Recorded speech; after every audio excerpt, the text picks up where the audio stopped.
What's good, Wagering World? It's your boy Five Star in Vegas, broadcasting live as always from beautiful Summerlin, Nevada. And here with my co-host, my guy, the only Sacramento Kings fan that I know. What's good, Spread Astaire? How are you today? 1 day away, Five Star. We're 1 day away from the 2022 NFL season. I can't wait, man. The most prep I've been able to do for the NFL in a while, with the NBA being back on its normal schedule. And because I've done so much more prep, consumed so much more content, and created so much more content, actually, I am hyped up, fired up, ready to go. I'm still going to play it safe week one because I've gone over my numbers and I haven't been a good week one guy. I've been great in week two. So Right. I'm not going to put myself in a big hole. I learned from my mistakes the last couple of years, but I can't wait. And I love the game that's kicking off tomorrow night, too. Man, I had to fight hard Saturday in order to get out of the hole that I almost was created, as you were speaking about from that week one. It's so much that you don't know. You know, so many things that are unclear going into the week. You think one thing and you see another because we're all um, thinking about what how prepared these coaches are going to have these teams, and some of these teams weren't, as we'll talk about a little bit later. But struggled, man, a little bit. Oregon was, oh man, they were horrible. You know, I feel kind of upset with myself because I spoke to you about how bad I thought Bo Nix was, and I still thought that the team that Oregon possessed with the defensive players returning and the skill position that they still would be able to keep it closer than what they did. They got completely took to the shed. They were embarrassed. Let's get the past, present, and future. Man, got to talk about LSU, man. That was a very disappointing performance. Brian Kelly looked lost on the sidelines. Did you see what happened with him at the press conference? He came in and tried to be all stern yesterday, and one of the reporters were a little late, and I guess he thought he was a teacher calling out a pupil in class, and the reporter set him straight really fast. He told him, maybe I'll be on time if you win. Brian Wow. Kelly better wake up and understand, hey, man, this isn't Notre Dame anymore. This isn't Cincinnati. This isn't Midwest media that's afraid of you. It's not fans who are going to be kissing your butt. We want to see results. That's the way it is in the dirty when it comes to football. And that was very disappointing. A lot of people were talking about Coach O would have definitely had that team way more prepared for their first game. That program doesn't lose to teams like Florida State. And it was really upsetting seeing that the main things that you think you would get from Brian Kelly were things that were lacking with LSU last week. And that's a consistent offense. He's supposed to be an offensive wizard, discipline. He's supposed to be a disciplinarian. Uh, how can you not block up a extra point? How can you not block up a 30-yard field goal? Because those two plays, along with the bad snap that kind of stopped the drive that LSU had rolling on the first drive that would have got them a touchdown and put them kind of in the driver's seat and giving them the confidence and had the Superdome rocket. Those three errors are all coachable and things that should have already been taken care of in practice and pushed across to the team. Hey, man, we got to take one step inside and block. This is only a 30-yard field goal. This is only an extra point. We got to push everybody outside and kicker, get the ball up, put some air under it. You don't have to kick a line drive on an extra point or a 30-yard. And those end up coming to bite us on that -3. And as I told you, it was one of my biggest bets of this year. So I'm still trying to recover from that one, man. Yeah, disappointing. But hey, it's 1 week and it's one game, right? And Right. and that's why I was going back and I was looking at my numbers and I'm going, so why do you think that I'm doing bad in week one? And here's the solution, and it seems pretty simple, right? But sometimes these are the best solutions or the best reasons. So what are we going off in week one? We're going off a bunch of reports, right? Right. But how many times, like this Sunday, are we going to be reading reports and then you watch the game and then you go, why is that reporter saying that? Like, Right. you'll see the defense is flying around. And I'm like, they look pretty lethargic to me, Right. right? This doesn't look like a defense is flying around. So a lot of the places where we get these edges is by seeing what this popular narrative is, watching the game, the match, the event, and saying, I don't know why this guy is writing this, right? Sometimes these reporters are tired. They're just trying to meet deadlines. Maybe they got stuff going on at home. You know, you're not getting always the best reports. We need to use our eyes as well. So, you know, Right. we're going to make sure to be careful, but I have no doubt that we're going to get out of this hole really quickly. Oh yeah, and see the reporting didn't even affect me as much. I do pay a lot of attention to the local reporters, and we know that most local reporters are usually on the side of the team. It's rare that you find someone who's being brutally honest about what's going on. But what I did base is on historically the way that LSU's uh, Mm-hmm. people play, like the players that we had coming in. Butte, who's our star receiver, looked like nothing. Looked nothing like himself. But I also didn't factor that he's coming off a knee injury. This is his first game back in a couple of years playing. You know, it wasn't a year, more than a year playing now. So these things can be corrected. But like I said, the most disappointing thing for me was being unorganized, and I thought that's what Brian Kelly would bring. The sideline for LSU looked like a morgue. Like, how can you win with that type of energy? So, as you say, we turn the page, we move on from it. Tough one, but we clean things up. And every time we take a L, remember it's a lesson. It's never a loss.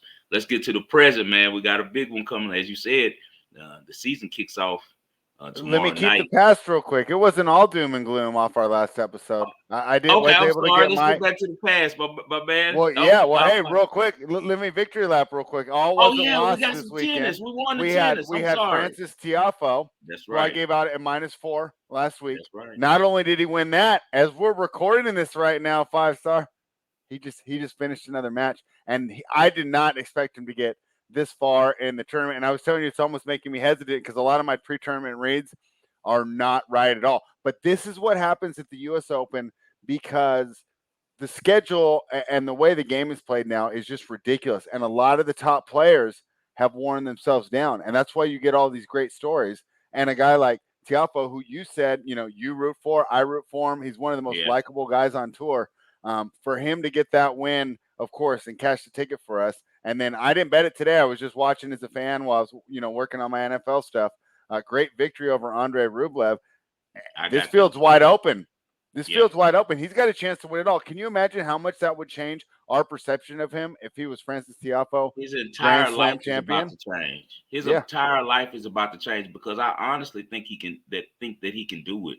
He's in a real good position right now. He has a youngster coming up next with the Senor Alcaraz with the crowd behind him. He's definitely going to have Mm-hmm. an advantage on them. It's going to be overwhelming to them because both of those kids come from countries where they're used to a different etiquette in tennis. You know, they're not used to spraying something out of bounds and the crowd goes crazy, or Mm-hmm. having a double fault and they're cheering it. So as you saw Rublev, he tried to hold his composure. By the third set, he just started going crazy. He was cracking because it gets really hard on these guys and girls who are not used to the etiquette that tennis goes by. This is America, man. We are real fans. We go about sports a different way here and in Canada. Canada has a little bit different situation when they have their tournaments up there too. Internationally, you see a little bit more of a higher Decorum. society type Yeah. class Yeah. that's watching the tennis match, and it's Mm-hmm. certain etiquette they follow, but and it's different to these players who play out most of their matches overseas until the end of the year when they have the American swing, man. So Right. I like TFO a lot, Spread. As you know, I always been talking to you and Noops that I thought he was the best American player with Taylor Fritz right on his heels. Like they were 1A and 1B, but Fritz had more results. But now it's completely changes everything. If Yeah. TFO can win this, if he wins this, he's the biggest tennis player in the United States for the next year. Like I think if he does this, it trumps even the win that Sloane got when she blew up the stardom. I think we'll see him with that smile and that personality everywhere if he wins this, man. Yeah. So we just got to throw that out there because, you know, like I said, it's not all tennis. We got a lot of fun stuff going on here. And isn't Right. it great that the US Open, you know, we're going to be grinding US Open all week. And then guess what? The very last day, NFL starts. Perfectly done by American sports schedule makers there. That's why you're my guy. You see, Spread brought the heat and lifted my spirits because one thing that I hate is you guys losing money, man. So I appreciate that Spread. And Spread shined with TFO -4. Forgive me for not even bringing it up. Want to get to the present now, Spread? Yeah, let's do it. Kicking off tomorrow night, the Buffalo Bills head to Los Angeles to take on the defending champions. And we talked a little bit before we went on, and we completely agree on the way that the market has moved this game. But why don't you go ahead and break it down? I'm gonna give a little bit more about it in Ball and Parlay, and I'm actually probably gonna release it on 97.5 The Bench tomorrow with Lance Erline and John Granada. Uh, I'm all over this game. This is one of my favorite games to bet this week. I'll get more into detail when we get to the Ball and Parlay, but we've got the two best teams in the league, man. The perfect kickoff for the NFL season. You got the AFC favorite and the NFC favorite. You got the Super Bowl champ against the team that's the top contender to win the Super Bowl. This is going to be magic. The last time the two teams played a couple years ago was one of my favorite games I've watched over the last 5 years. So I really look forward to this game. It's going to be very heated. Don't be surprised if the Bills come out with a little fire after they see the Rams hang up that banner in their new digs out there in LA. Yeah, I'll tell you what. Yeah, and we'll save a little bit for the Ball and Parlay. But spoiler alert, I can't believe the line moved this much. So, 5 points, right? 5 point swing, yep. 4.5 point swing. Yep, 5. I mean, it's yep, Ridiculous. I can't believe that that many people think the bookmakers are this wrong, right? Like these And I'm guys. still holding a small ticket on the Bills plus But 2. but that's way different than betting Yeah. the Rams plus 2.5. It's way different. I And you gotta and I take the know Rams. How can I people not? aren't going to think. People aren't going to think. Oh well, it's not that big a deal. How many times did they land there? Enough to matter if you bet this as much Enough. as we do. Yep. So, we'll save that for a little bit later, and we'll give the full breakdown. But sometimes it goes beyond X's and O's, and you look at where the market is, and that's what you end up doing. Because you're getting a price that the public has moved. In my mind, a little too aggressively. So let's talk about the future real quick, because like I said, it's not all doom and gloom. We both were on different sides of the of how we were attacking the futures for the U.S. Open on the women's side. And as it so happened, our two competitors played it was the quarterfinals, or the round of 16 quarterfinals. And yeah, and I liked Coco Gauff, and you like Caroline Garcia. And I think, it really came down to an argument of talent versus form. Because I think you'd agree with me, right, that Coco has the way higher ceiling. She's going to get better at her peak, in 3 or 4 years or whatever her best is. It's going to be better than Caro's best. But right now, Caro's playing the best of her career. And I thought that Gauff might be able to give her some problems to overcome it. But I'll tell you what, I didn't think that Gauff played that bad. I thought that Caro was flawless. So I wasn't really that upset at my pick. When you run into a steamroller like that, I mean, she's painting lines. Her first serve percentage was absolutely ridiculous. And she just, I mean, it wasn't like Coco's just sitting out there making errors. Caroline Garcia is just blasting the ball by her, setting points up perfectly. And, no shame in the loss for Coco. I'm still not even upset about the pick. I got her at more than 10-1. But talk to me about the ticket that you have left. And you have to be pretty excited, because when I watched that match, I said, this might have been the highest level of play I've seen this tournament on the women's side. 12-1. We bet every day. We watch tennis every day. We watch any sport that's in our lane, whether it's football, tennis, basketball. It's on the TV. Baseball, where we're looking. I've been watching this girl the last month, man. She's been killing it. And her form's just getting stronger and stronger. It doesn't seem like it's falling off, and the books are on it too now. As you know, I got the ticket at 12-1, which is amazing right now, especially since she's the favorite now at William Hill Caesars. She's plus 190 to win it all. Right closely behind her is your girl Swiatek, who's at plus 200. Then you have Ons Jabeur at like plus 475, and Sabalenka at plus 400. And a distant Pagulia is at plus 1100. I'm in a real good situation. I just don't know how to read the heads right now. I'm actually going to get with you, and we're going to kind of try to put together a plan, because I'm a little scared of this next match. I don't see her as a minus 155 against Ons Jabeur.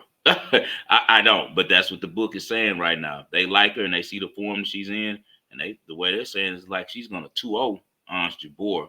I know Ons Jabeur does not play well the later it gets in these majors. She's kicked on the door a couple of times, and she struggles to close. And Carol is just playing with so much confidence. Spread, she doesn't think she can lose, you know. And when you're like that, you're tough to beat. She just won Cincinnati, and it all started with her beating Swiatek on clay earlier in the year, and that's what really gave her that confidence. And from what the books are saying, with that, which is we both know is true, Carol's stronger on hard courts than Swiatek. So if she gets through Ons Jabeur, I'll probably be on the other side. But it's most likely be Swiatek because I don't see her losing to Pagula tonight.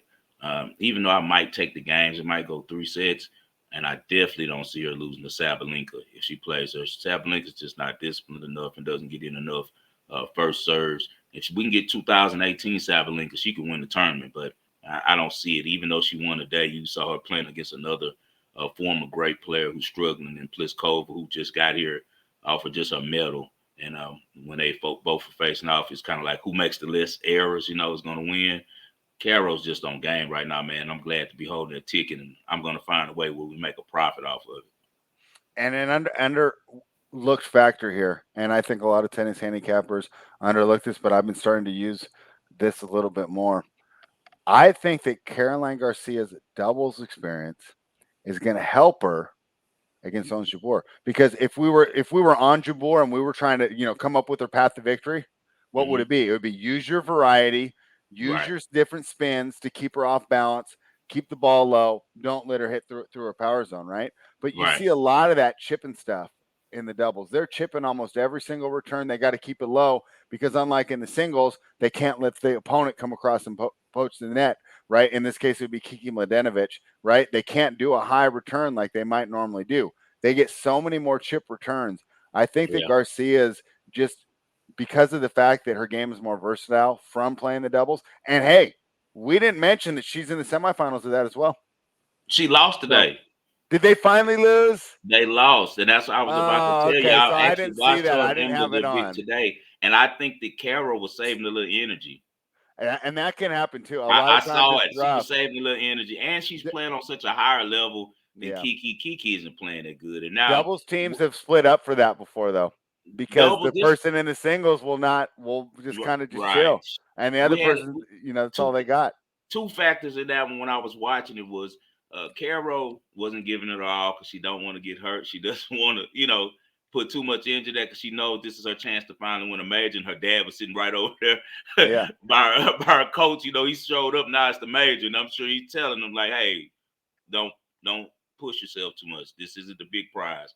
But Kiki's so bad right now that the other teams are just serving to her. They're just waiting to pick on her. Every ball's going to her, So they didn't win today, so they were knocked out. But we still expect a lot from Carol Garcia. You think the Swiatek dominates Pagula as usual tonight? She's handled it pretty easy, except for the first match, but that was when Swiatek was a little bit younger. I laid the 3.5. Okay, sounds. I laid the 3.5 here. When we're looking at this match, it's almost like Owens and Carol to a certain extent. Although I think that Carol is going to be much better at handling the variety than Pagula, who, like, to be fair, kind of burst on the scene in the pandemic, right? So if you go before 2020, she doesn't have a lot of high level match experience. Right. She definitely took advantage of it, and she improved so much. She was just crushing world team tennis. I remember Noops and I were betting that. He's sending me those over, and so she doesn't have the same experience. And I think that Swiatek's defense and just ability to bring variety is really going to give her problems. And you look at their whole percentages, and they're about the same.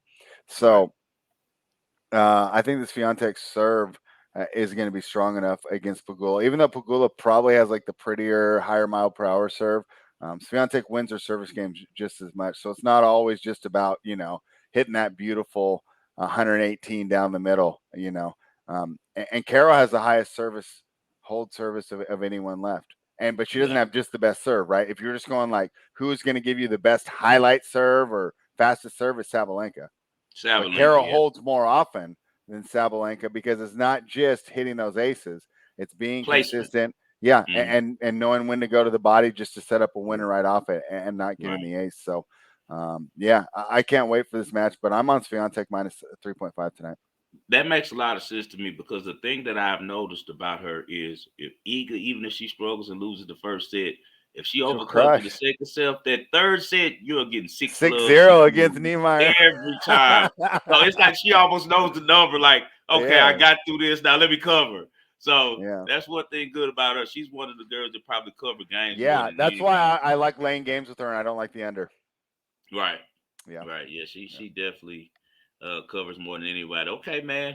Well, you already know what time it is. Oh, we don't kick the damn extra point. What am Are I we thinking going about? back Because to? Are we going back to our guy man, we Brian have to talk Kelly, about Mr. Brian TikTok? Kelly. He was sitting over there with on a perk or something. I don't know if they got him turned out in Louisiana early or what, man. But he was sitting there looking Was like he was in a Jamarcus Russell whole on the different sideline? world. Dude, his eyes were so glossy red and he just was staring. And I was like, what is wrong with this dude? You're not going to talk to anyone. You're not talking to your sisters on the headphones. You're not going to talk to the players. You're not cheering anyone up. You're just standing there. So it was the weirdest opening performance out of a coach that I thought had a lot of fire and had a lot of organizational skills and a lot of leadership skills, man. It was really, really, really strange. He's gonna have to do a lot to impress the fan base, and it won't be against the little weak competition they're playing this week. It's gonna be when they face off again against another SEC team. Uh, Quite an embarrassment not to have the team ready. It just looked completely sloppy. If you're not for the heroics of Jaden Daniels in the fourth quarter, that last drive by that kid was unbelievable. I'm sure he won the locker room with that because he was just like, screw whatever this guy's calling. I can't get any blocks. I'm just about to get us in the end zone some type of way. And he did. And Brian Kelly still could not have his linemen ready on special teams to block for an extra point and broke all of the bettors' hearts around the nation when the extra point was blocked. I was worried too. Everyone was on LSU. I Yeah, was worried, man. Because we put those early, and I loved your breakdown. Said I'm going yeah, double on this one. This is gonna be great. yeah. And then Right. what day did we do the show? Wednesday or Thursday? And then I'm going on Yeah. Primeline. I go, oh, he's on LSU. Oh, he's on LSU. And these Yeah. are sharp guys. I'm not saying like Well, Joe, but I was like, oh, you're that same way too. And it doesn't make any logical sense. But when everybody's on one side, it always I like to see 50-50. I want to see some sharp guys on this side, some sharp guys on that side.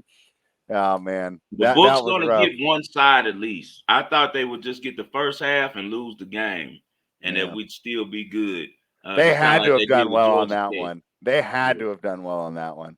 I don't know. They did extremely Yeah. well on that one. Yeah. That one probably was enough to make up for the week, and it's all because of Brian Kelly not having my Tigers ready to play, not being able to block on an extra point that's gonna decide the game and get you into OT. We could have had a dream performance for your first head coaching performance with the LSU fan base. It could have been like the best comeback in history, or ESPN classic, but instead you look like a buffoon. Brian Kelly, if you want the reporters to be on time, win the damn game and kick the damn extra point. Yeah, perfectly named segment today. Huh? Perfectly named Yeah, I segment. can't All believe right, they man. failed there. All right, we are like I said, this is the fourth time we turned the page on that guy, so we're gonna. Yeah. All right, We're gonna be talking let's about it in January. yeah, let's get to the ball and parlay. Just let you kick it off today, Spread. What do you got for us? I already told you guys, you know where I'm going with this. We really think that the bookmakers, right, who, they put all their resources, they put up sharp lines every week. These numbers always land right near the number. We think that they missed the opening night by 5 points. That's what Right, Joe Public's telling me. And there's right, two things I heard on every podcast this season, right? Because I was taking in more content. Basketball ended at normal time, right? Every podcast that came out had to have a Kyler Murray slander segment, right? You weren't an NFL podcast unless you spent an hour slandering the kid. And everyone had, a Buffalo Bills coronation. Yeah. Everyone's, and I was honest, and we talked about it when we talked about the Bills earlier. I wanted to be contrarian there, and when I went to look, it's hard to find holes in this team. And I think a lot of these projections are still going to be turned out true, especially when they're going against an AFC East that I'm not really that high on. Yeah. And they do have one of the best quarterbacks in the NFL. But this is not the Miami Dolphins. It's not the New England Patriots. This is the Los Angeles Rams, the best team in football. I know that we loved the Bengals last year, and the Bengals, they could have won that Super Bowl, right? Yeah. But regardless, the Rams have shown for the past 3 or 4 years that they're the class of the NFL. The addition of Matt Stafford was the final piece to unlock the puzzle. Everyone says this team's top heavy. Well, it's the first game of the year, and everyone's going to be out there. So I get one of the best corners in the league in Jalen Ramsey, the best defensive player in the league, Aaron Donald, out there ready to go. Maybe Matt Stafford's elbow's right, and the public cleans up on this one, and the books have to pay back all that LSU money. But I don't see it. I think the Rams, you're getting a great value here. If you grab the 2.5, grab the money line. I split the bet. You go half plus 2.5, half unit on the money line. And I think the money line's good, though. If you're just, that's the way I'm doing it, because this is what I'm counting on, right, to keep that SMUD paid. And, hey, I've been using SMUD a lot. It's been 115 out here like Vegas, 5-star. I don't know how you do it. I can't open up at 9 anymore. I got to leave the AC on all night. So I got to play it safe, take the 2.5. Hey, if you're just, a recreational better $20-$50, you might just do the whole thing money line. But I don't think that the idea that the books missed the opening game of the NFL by 5 points is just a bit preposterous to me. Yeah, I agree with you. I bought a ticket early, not for much, not even a full unit, just on some. When the lines first released the first day of, I go grab a couple of them like every other sharp guy does out here. And Bills, I definitely took them at +2, but now I don't like that ticket at all. As you said, the line movement, that means the money's been coming from everywhere. Because we got so many people who believe in Josh Allen, as you should. As you know, I look at him like a little baby of mine. I was one of the first people that was tweeting about his great physical traits and his great leadership and his abilities when he was at Wyoming winning me money.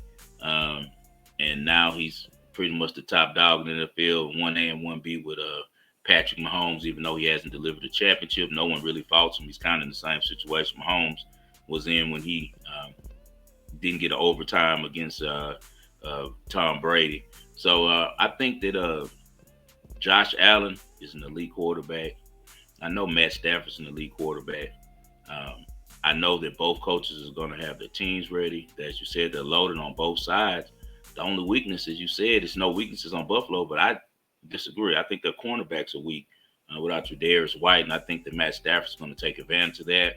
I think that the Bills are smart enough to work on the opposite side of the all-pro corner, Jalen Ramsey, and work on the second corner. Unlike Cincinnati did in the Super Bowl, they just kept throwing at Jalen Ramsey.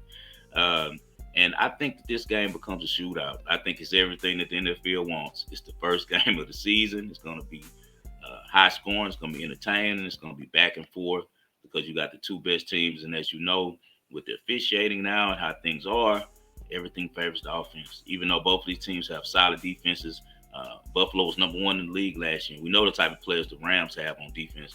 They will not be stopping each other in this regular season matchup. They dropped it a half a point this morning, teasing people into trying to make them think that the mark was moving under.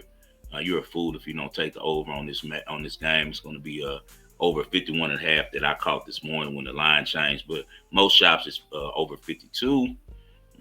It's just no way that I see this game going under on that fast track, perfect conditions, two quarterbacks playing top level football. I just think it goes down to the fourth quarter. Last time that these two teams matched up, they were able to put up 67 together. It was 35-32 in Orchard Park. Buffalo was at home, and that's before Josh Allen had all the way fully matured into having the full grasp of the offense as he does now. As you know, McVay always has his offense ready in September. The over's 5-0 in September for the Rams because the offense is always coming out cooking. Everybody's ready. My guy Cooper Kupp is ready to catch about 12 to 15 balls, because the youngster will be out. Van Jefferson will not be playing. So expect a lot of Cooper Cup and expect a lot of touchdowns and a lot of offense in this game. And I see it coming down to a big stop by one of these defenses in the fourth quarter. But I think that we can still get it to over 52 on this game. So my guy Spread is going with the Rams money line as well as the Rams plus 2.5 for tomorrow night. And I'll be all over the over on this game as I think two of the best teams in the NFL shoot it out and give the people the show that the NFL wants to see. Anything for the people before we get out of here, Spread? Man, I'm just excited to be talking football with you, man. I can't wait to, we're going to enjoy this game tomorrow night. And then I can't wait for the show on Friday because this is our first one now, NFL and college. Oh, Yeah. man. Oh, man, it's going to be great. Yeah, it's going down. Yeah, it's going down. Hey, guys, follow my guy Spread Astaire at Spread Astaire. Follow me at 5 Star in Vegas. Please spell out the 5. Subscribe to the YouTube channel, man. You subscribe, you win. We're going to clean some things up this week and get back to where we belong on the winning side. Best of luck to you all.